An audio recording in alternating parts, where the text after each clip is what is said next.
Assalamualaikum warahmatullahi wabarakatuh. Selamat datang di channel Tausiah Ustadz, tempat kita berbagi inspirasi dan ilmu seputar Islam. Semoga video ini membawa manfaat dan menjadi jalan kebaikan untuk kita semua. Bismillah. Yuk, kita mulai. Bismillahirrahmanirrahim. Assalamualaikum warahmatullahi wabarakatuh. Alhamdulillahi rabbil alamin. Wassalatu wassalamu ala rasulillahil karim. Nabiyyina wa sayyidina Muhammadin wa ala alihi wa sahbihi ajma'in wa ba'd. Saudara-saudariku dimanapun berada, Alhamdulillah kita mengawali pertemuan kita di subuh ini waktu Indonesia bagian Barat dengan berusaha maksimal meningkatkan syukur kita kepada Allah Subhanahu wa Ta'ala. Alhamdulillah, thumma alhamdulillah, thumma alhamdulillah, yang telah memberikan kita kesempatan untuk menjalani ibadah mulia, istimewa, begitu agung di bulan Ramadan ini. Dan kali ini telah memasuki hari yang keempat di bulan Ramadan tahun 1446 Hijrah. Kita bermohon pada Allah Subhanahu wa Ta'ala, semoga seluruh rangkaian ibadah yang telah kita tunaikan diterima di sisi Allah Subhanahu wa Ta'ala dengan penerimaan terbaik. Pun demikian, semoga doa-doa, harapan-harapan terbaik yang kita panjatkan, kita mohonkan kepada Allah dikabulkan dengan pengabulan terbaik sesuai maslahat kebaikan untuk urusan dunia dan akhirat kita, insya Allah. Teman-teman dimanapun berada, seperti diketahui bahwa ayat Al-Quran yang memberikan petunjuk, yang memberikan panduan tentang penunaian ibadah siam Ramadan, baik dari segi kewajiban, baik dari segi teknis pelaksanaan, pun juga hal-hal terkait dengan penunaian ibadah siam ini didapati di dalam surah Al-Baqarah di ayat 183 sampai dengan ayat 187. Rangkaian ayat-ayat mulia ini seperti tadi diuraikan tidak hanya menampilkan kewajiban untuk menunaikan puasa Ramadan, tapi juga memberikan isyarat-isyarat yang begitu penting, dan di saat yang bersamaan juga memberikan petunjuk tentang karakter hamba-hamba Allah dalam menunaikan puasa ini. Di ayat 186 ada satu berita, juga keterangan, juga petunjuk yang sangat penting untuk kita insan beriman, hamba-hamba Allah Subhanahu wa Ta'ala. Dan hal yang menarik di ayat ini adalah dalam rangkaian ayat puasa 183 yang berisi tentang kewajiban menunaikan puasa Ramadan, juga jejak masa lalu umat sebelumnya yang diberikan kewajiban menunaikan puasa, dan ditutup dengan tujuan ditunaikannya puasa itu demi melahirkan karakter takwa yang paripurna dan menjadikan kita semakin baik dalam berkehidupan. Kemudian di ayat 184 kita diberikan petunjuk oleh Allah sekaligus keterangan yang jelas tentang waktu penunaian puasa. Berapa lama itu ditunaikan, kemudian toleransi bagi hamba-hamba Allah yang mungkin di saat waktu penunaian puasa Ramadan itu sedang memiliki keadaan yang tidak memungkinkan untuk menunaikan ibadah siam. Apa yang harus dilakukan bila kelak setelah Ramadan memiliki kemampuan, seperti apa penunaian untuk mengganti ibadah di bulan Ramadan itu. Dan bila diduga, dinilai secara medis, secara klinis tidak punya kemampuan untuk menunaikan itu dalam masa hidupnya, maka apa yang harus dikerjakan sehingga dengan itu bisa mengganti dan bahkan diharapkan menyamai ibadah yang ditunaikan khususnya pada saat puasa Ramadan itu.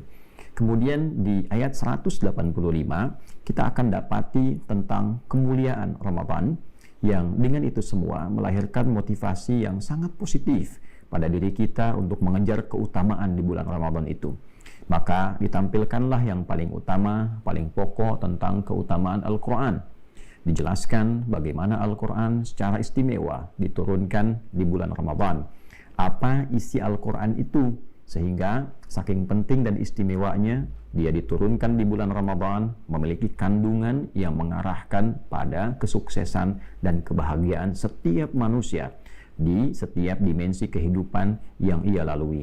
Al-Quran juga memiliki peran yang sangat signifikan untuk memberikan petunjuk kepada kita dalam menjalani kehidupan dengan benar. Ini benar diikuti, yang ini keliru ditinggalkan. Konsekuensi dari itu semua akan melahirkan hal-hal yang mungkin berpengaruh pada kehidupan kita. Demikian ditegaskan kembali bagi orang-orang yang memiliki satu keadaan yang tidak memungkinkan menunaikan ibadah siam, lalu dijelaskan batas toleransinya, dan kemudian dijelaskan bagaimana sifat Allah yang Maha Kasih selalu menginginkan kemudahan bagi setiap hamba untuk menunaikan ibadah yang diperintahkan oleh Allah Subhanahu wa Ta'ala. Dan dengan kemudahan inilah kita berpuasa, dengan kemudahan inilah kita menunaikan rangkaian ibadah, dengan kemudahan ini kita menunaikan segenap kajian-kajian yang bisa kita gali dari Al-Quran, mulai rangkaian ibadah malamnya, siangnya, pendalaman kepada Al-Quran, sehingga kita bisa menikmati rangkaian ibadah ini dan menyempurnakannya dalam perjalanan sampai akhir Ramadan. Setelah itu kita temukan keindahan hasil Ramadan yang memberikan dampak sangat positif pada diri kita, merubah kita menjadi pribadi yang lebih baik, mendapatkan hidayah, lantas kita bersyukur dan bertakbir di penghujung Ramadan sampai lahirnya keadaan yang baru di pembuka fitri di awal Syawal yang kita kenal dengan Idul Fitr atau Idul Fitrah. Nah, yang menarik ini sampai ayat 185. Nanti di 187 berisi keadaan-keadaan yang unik tentang hubungan keluarga, tentang suami istri, tentang masalah makan di malam hari, tentang pengantar ke sahur, dan lalu diberikan petunjuk akhir keadaan-keadaan yang mengantarkan kita semakin kenal Allah, semakin ingin mendekat kepada Allah, dan semakin ingin meningkatkan takwa. Di sela-sela 183, 184, 185 ke 187 tiba ada ayat 186 yang bunyinya kurang lebih demikian. A'udzubillahi minasyaitonirrajim. Bismillahirrahmanirrahim. Wa idza sa'alaka 'ibadi 'anni fa inni qarib ujibu da'watad da'i idza da'an falyastajibu li wal yu'minu bi la'allahum yarshudun. Wa idza sa'alaka ibadi, dan bila hamba-hambaku bertanya kepadamu ya Muhammad sallallahu alaihi wasallam, anni, tentangku. Dalam satu riwayat tentang asbabun nuzul turunnya ayat ini, ada yang bertanya di mana Allah, ada yang bertanya ingin mendekat kepada Allah, ada juga dugaan ingin memohon kepada Allah. Apakah harus memohonnya dengan cara yang keras, ataukah lembut, ataukah memohonnya seperti apa? Hal-hal terkait dengan aspek-aspek keinginan untuk mendekat kepada Allah Subhanahu wa Ta'ala. Teman-teman, ada yang menarik di beberapa kajian ayat ini, dan saya juga tampilkan di buku yang pernah saya tulis mengenai makna ayat puasa. Kita urai dari setiap lafaz yang mungkin kita dapati untuk dijelaskan. Bila ada kata idza bertemu dengan infinitif berupa kata kerja bentuknya lampau, sa'ala, kan? Ka-nya itu menunjuk pada Nabi Muhammad sallallahu alaihi wasallam. Sa'ala yas'alu. Kata kerja infinitif fi'il madhi bertemu dengan idza, maka maknanya itu istiqbal. Hal wal istiqbal. Jika ada yang bertanya padamu, kejadian di masa Nabi SAW terjadi, ada yang tanya pada Nabi, kemudian turun ayat ini. Tapi juga pesannya memberikan kesan bahwa tidak hanya di era Nabi, nanti pun bahkan sepeninggal Nabi Muhammad SAW akan ada di antara hamba-hamba Allah yang memiliki kesan demikian, ingin mendekat kepada Allah, mencari untuk menemukan Tuhan, di mana Allah, dan seterusnya. Kan? Nah, siapa mereka itu? Maka mereka adalah ibadi. Nah, ini indah sekali kalimatnya, ya. Ibad jamak dari kata abdun, ya, untuk menunjuk pada sosok yang ingin meningkatkan ibadah kedekatannya, kehambaannya kepada Allah Subhanahu wa taala. Abdun itu hamba.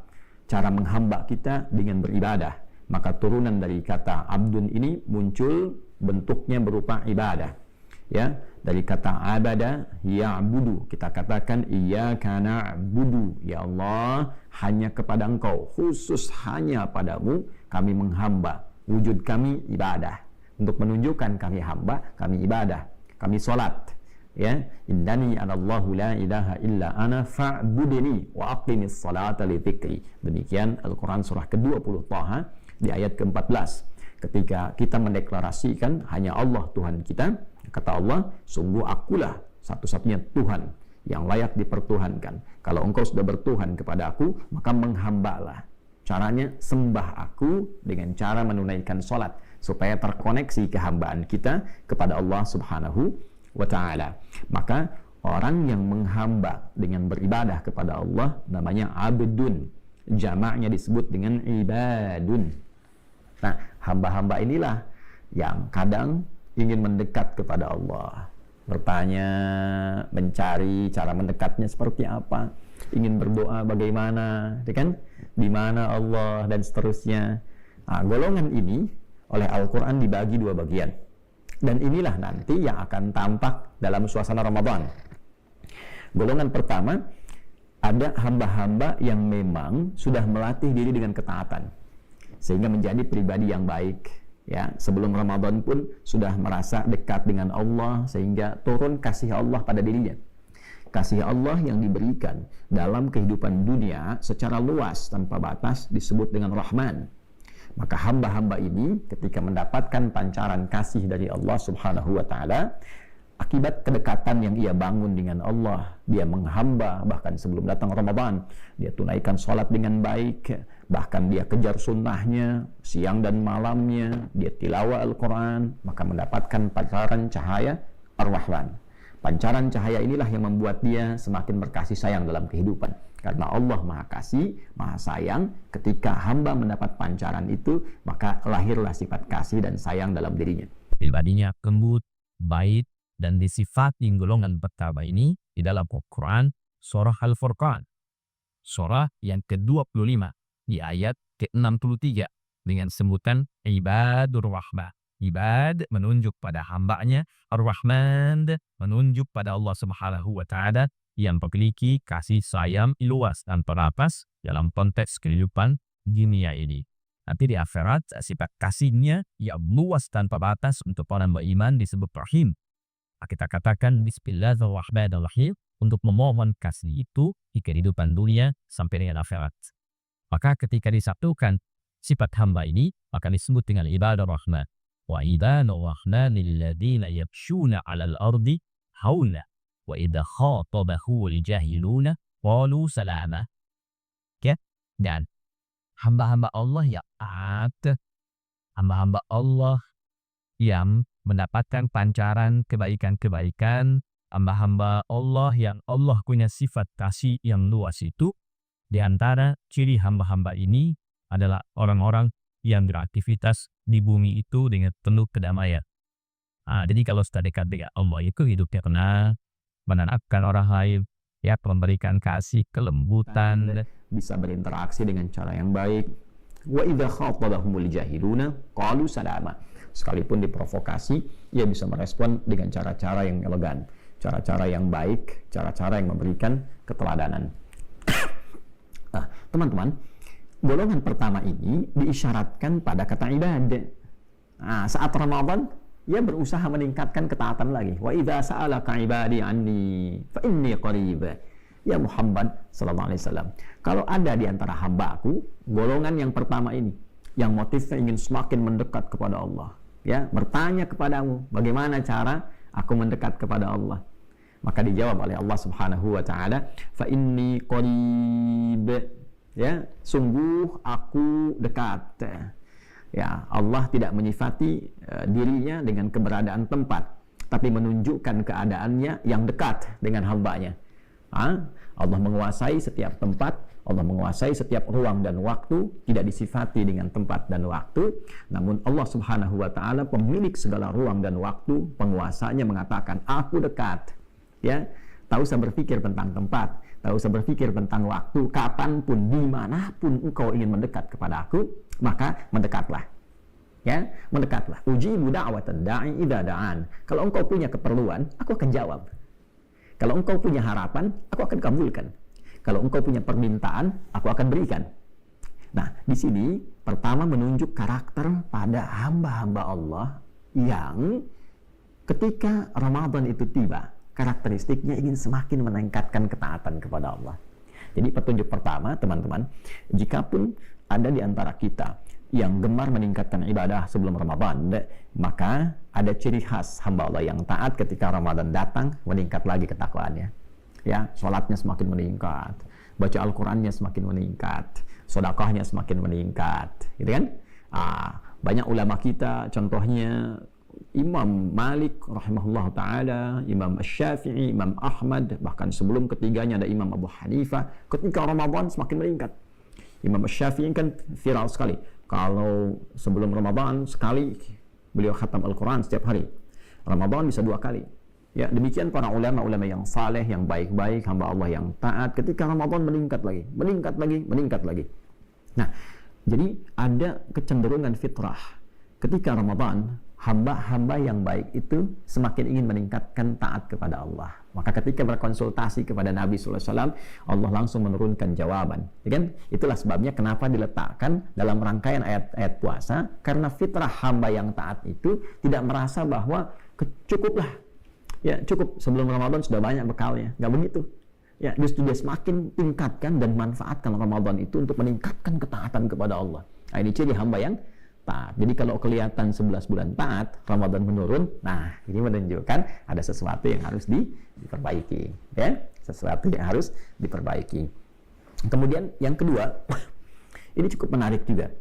Ada golongan kedua, hamba yang merasa beriman kepada Allah, dalam tanda petik ya, saya katakan merasa ini, karena kalau beriman betulan tidak mungkin melakukan tindakan-tindakan demikian yang kita akan sebutkan dan isyaratkan. Dia muslim, dia hamba Allah, dia mengatakan beriman kepada Allah, tapi dia tidak menjadikan imannya sebagai panduan dalam kehidupan untuk menaati Allah, sehingga seringkali berbuat maksiat. Ya, karena iman mengarahkan pada taat, mustahil bertemu dengan maksiat. La yasriqul mu'min indama yasriq wa huwa mu'min. Kata Nabi memberi contoh, tidak mungkin ada orang beriman itu mencuri. Ya, saat dia mencuri ada iman dalam hatinya. Nah, maksudnya iman itu pasti akan mencegah ia dari perbuatan mencuri, korupsi, curang. Ya kan? Jadi ketika seseorang mengatakan muslim, beriman, dan dia mencuri, ini menunjukkan imannya bermasalah. Jelas ya? Nah, ada golongan kedua yang ketika Ramadan pun tergerak dirinya untuk mendekat kembali kepada Allah, walaupun dirinya penuh dengan kesalahan, pernah banyak berbuat maksiat. Menariknya, ketika Ramadan tiba, Allah Subhanahu wa ta'ala maha mengetahui tentang keadaan ini. Tidak dibedakan, teman-teman. Hamba taat dengan hamba pelaku maksiat tetap disebut, diaku oleh Allah dengan nama yang sama. Ibadi, engkau pun hambaku. Walaupun engkau pernah berbuat maksiat, engkau banyak berbuat maksiat, bahkan engkau berumur maksiat, engkau tetap hamba-Ku. Allahu Akbar. Dari mana taunya? Ya, golongan kedua ini masuk pada kategori ibadah. Kita temukan di surah Az-Zumar misalnya, di ayat 53. Qul ya ibadi, qul ya ibadiyalladzina asrafu ala anfusihim, la taqnatu min rahmatillah. Innallaha yaghfirudz dzunuba jami'a. Qul ya ibadi. Di sini wa idza sa'alaka ibadi. Di ayat 53 surah Az-Zumar, qul ya ibadi. Katakan Muhammad sallallahu alaihi wasallam, sampaikan kepada hamba-hambaku yang merasa telah berumur maksiat dalam hidupnya. Pernah mencuri, atau bahkan pernah membunuh, pernah berzina, pernah mabuk, berumur dosa, israf namanya. Ya, qul ya ibadiyalladzina asrafu ala anfusihim, yang telah berbuat maksiat. dalam dirinya. La taqnatu min rahmatillah. Jangan pernah putus asa mendapatkan rahmat Allah. Jangan pernah menyimpulkan nggak mungkin saya diterima kembali oleh Allah. Jangan pernah merasa demikian. Jangan pernah merasa menyimpulkan tidak akan pernah mendapatkan taubat, kasih sayang dari Allah Subhanahu wa taala. Tidak. Ya, masih disebut hamba. Ya. Ramadan bulan limpahan rahmat. Kata Allah, la taqnatu min rahmatillah. Jangan putus asa dari rahmat Allah. Ketika Ramadan tiba, rahmat diturunkan. Maka dengan rahmat ini, fitrahnya pelaku maksiat pun ingin kembali kepada Allah. Maka dipanggil oleh Allah, jika engkau mencari aku, ingin kembali kepada aku, jangan malu-malu. Ya, datang. Wa idza sa'alaka ibadi, pelaku maksiat pengen taubat di bulan Ramadan, disambut oleh Allah, kalimatnya disamakan dengan orang taat. Allahu Akbar. Ya, jangan malu-malu. Fa inni qarib, ketika engkau mau bertobat, aku lebih dekat denganmu. Allahu Akbar. Ya. Kalau kita jalan setapak itu, ya Allah menunjukkan lebih cepat dengan melangkah. Ya, kita jalan melangkah, Allah menunjukkan lebih cepat, ya, dengan berlari, menunjukkan kesan cepat. Maksudnya apa? Kita bergerak sedikit, Allah lebih cepat menemukan kita. Ketika seseorang ingin bertobat, datang, dijemput itu, disebut hamba, hambaku. Ya, jangan malu-malu, ambil saf pertama. Jangan merasa sungkan, harus mojok di pinggir masjid, ya, di tiang-tiang, malu. Hubungan kita dengan Allah, bukan dengan manusia. Ya, hambaku, nah, tidak usah khawatir dengan pandangan orang-orang. Mendekat. Allah berikan rahmat. Ya, fa inni qarib, sungguh aku amatlah dekat. Ujibu da'watad da'i idza da'an. Kalaupun engkau mau memohon, bertobat, minta kepada Allah, aku kabulkan. Aku ampuni dosamu, ya. Karena itu di hadis-hadis tentang puasa yang viral, baik siang ataupun malam, dibentangkan pintu ampunan. Man shoma ramadhana imanan wa ihtisaba ghufira lahu ma taqaddama min dhanbi. Siapapun yang menunaikan puasa Ramadan dengan dasar keimanan, yakin dengan Allah, ikhlas karena Allah, berusaha memperbaiki diri, niatnya benar, maka berpotensi diampuni seluruh dosa-dosa yang pernah dikerjakan. Dia datang, dia tobat, malamnya dia sholat. Man qama lailatal qadri, riwayat lain, man qama ramadhana imanan wa ihtisaba ghufira lahu ma taqaddama min dhanbi. Malamnya dia bangun, sholat, dia nangis, ingat dosa-dosanya, ya, ingat kesalahannya. Maka kata Allah melalui lisan Nabi Muhammad SAW, disabdakan oleh Nabi, siapapun yang bangun malam bertepatan dengan malam Al-Qadar, atau dia bangun di malam Ramadan, dia tunaikan sholat, ikhlas karena Allah, dengan imannya, dia ingin perbaiki dirinya, taubat dia, diampuni seluruh dosa-dosa yang pernah dia kerjakan selama hidupnya. Lantas dia berkata, seperti Nabi pernah mentalkinkan doa ini pada lisan Sayyidah Aisyah radhiyallahu taala anha, Allahumma innaka afuwun tuhibbul afwa fa'fu anni. Ya Allah, sungguh engkau maha pemaaf. Aku mengakui banyak berbuat salah dalam hidup, dan engkau mencintai seluruh sifat kemaafan. Engkau mencintai hamba-hamba yang ingin kembali kepadamu. Maka maafkan aku ya Allah, ampuni aku, sayangi aku, gugurkan dosa-dosa aku. Maka turunlah rahmat Allah, diampuni dosa-dosanya. Ibadah. Falyastajibuli, maka cepat respon seruan Allah ini. Maka ayo pelaku yang taat mendekat, yang maksiat pun mendekat, respon. Ini Allah sudah kasih.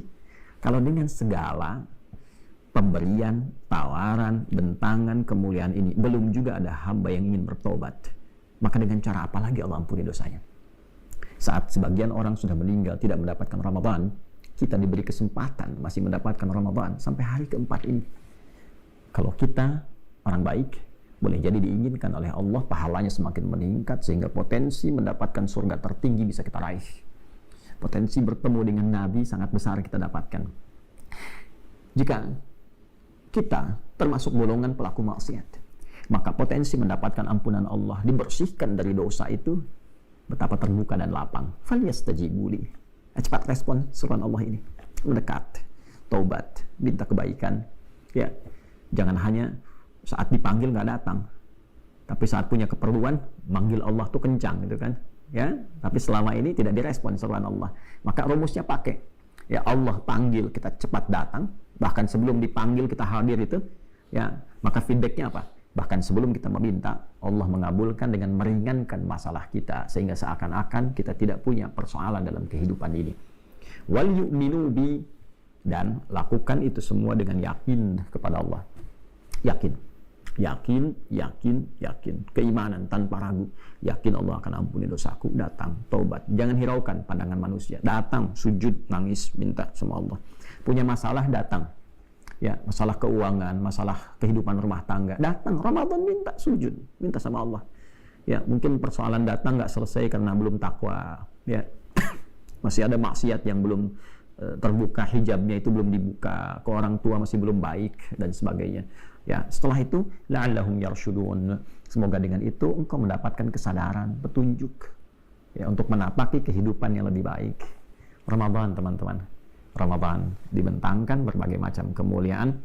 Saat kita menikmati ibadah Ramadan, ada bagian dari keinginan kita untuk mendekat kepada Allah. Semakin dekat, semakin meningkatkan taat, ataupun juga mendekat untuk menghilangkan maksiat, sehingga setelah Ramadan selesai, dua golongan hamba ini kembali mendapatkan kebersihan fitrahnya, kembali ia kepada keadaan fitrahnya, kembali ia bisa makan lagi, minum lagi dengan keadaan yang berbeda dari sebelumnya. Maka Idul Fitr memberikan kenikmatan berbeda untuk orang-orang yang mau mengamalkan dan meresapi apa yang Allah tunjukkan di ayat ini. Semoga kita digolongkan oleh Allah Subhanahu wa taala pada golongan hamba-hamba yang mau mendekat kepadanya dengan taat, mau mendekat kepadanya dengan bertobat, dan semoga dengan itu semua kita menjalani kehidupan ini dengan lebih baik, hayatan thayyibah, dan bila pun wafat dalam keadaan husnul khatimah. Semoga bermanfaat. Maafkan saya, Adi Hidayat. Subhanakallahumma rabbana wa bihamdika asyhadu an la ilaha illa anta nastaghfiruka wa natubu ilaik. Wa akhiru da'wana alhamdulillahi rabbil alamin. Assalamualaikum warahmatullahi wabarakatuh. Terima kasih sudah menonton. Jangan lupa like, share, dan subscribe untuk mendukung dakwah ini. Sampai jumpa di video berikutnya. Wassalamualaikum warahmatullahi wabarakatuh.